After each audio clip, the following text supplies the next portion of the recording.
let's get a little bit more in depth. If you don't have any goals, you're stuck in time, meaning you have no direction. Your meaningless existence is a product of how your mentation is operating through what you see with these eyes. So your mind is dictating your reality, your behaviors, and actions. And if you're stuck in time, that means that you have nothing set in your mind that is going to create your reality to the person that you have discovered to be within the core of you. Like, practicing your gifts will lead you to your purpose. Usually people who have a strong purpose and meaningful existence, they have goals. And to get to those goals, they exercise their gifts. And while you're exercising your gifts, you get closer to your purpose because you're doing something that you love internally. Example, the further we move from the earth, the further what we call time does not exist. The world is spinning on an axis while revolving around a star that we call the sun. The time is based off the seasons, depending on where you are geographically on this earth. So basically, it depends on how much sunlight you're getting is determined by the season. That will determine the season upon the earth. The same thing with us. We go through seasons within our existence, and our circadian rhythms are affected by the seasons on which we are bound to by being on earth. We are by being bound to earth is how we are affected by the seasons, not only by earth, but also the seasons and cycles that we go through within our own selves. So time is based off of how we're dealing with that within our mind. And our mind will dictate if we will even be able to surpass time through the boundless, priceless assets of life like love. It could be ages. You could go through ages. I should say ageless when it comes to love, because you could meet somebody and it feel like you've been knowing them for decades. Because love is boundless. It cannot be bound by time. It's timeless. It's one of those things that you cannot put a meaning on.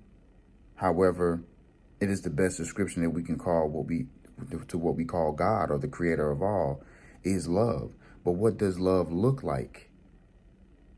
Within a human body, it looks like oxytocin being released, and we're feeling good, and we're motivated, and we have companionship, and we're filled with blissful peace, a loving companion, affection, and intimacy, and romance. Now, what does time look like outside?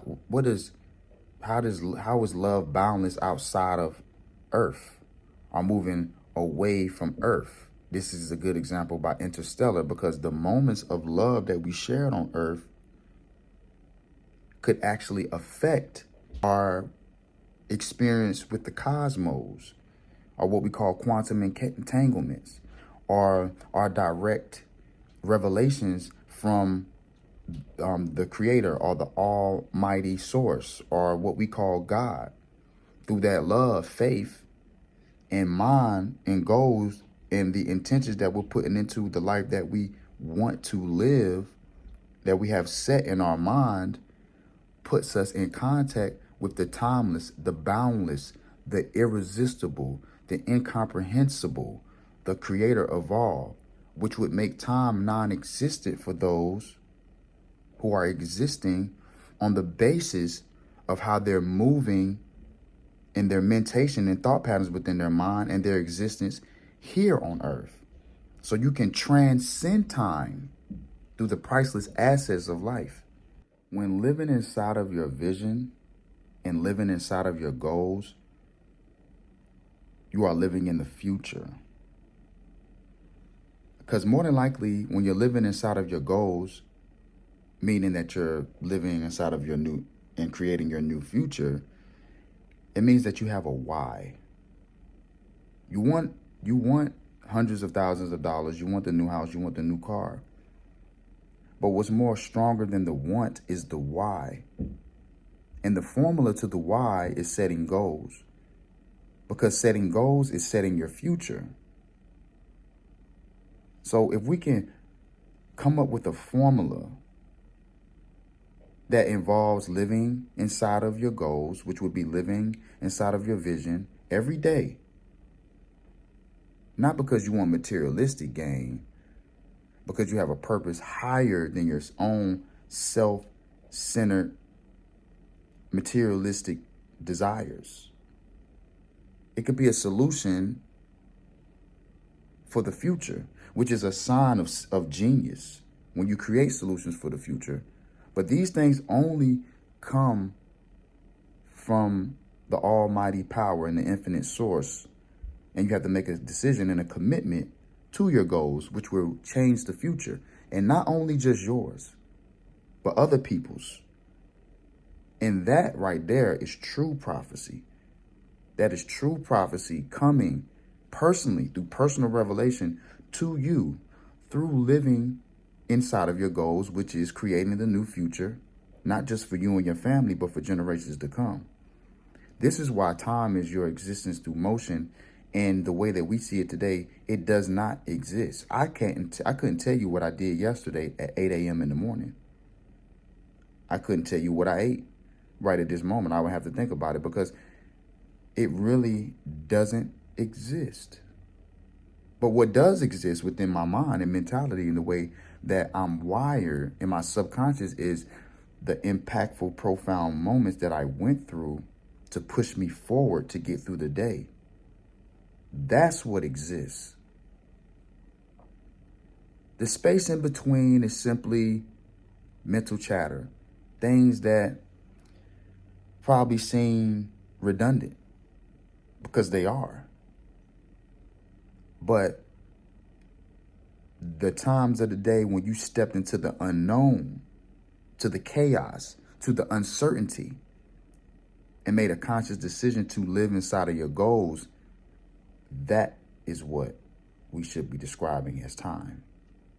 That is the highest point of our existence. Because let me ask you this. Does time exist when we're dreaming, traveling in our subconscious mind? Subconscious mind travel can fit several different lifetimes on Earth in one setting.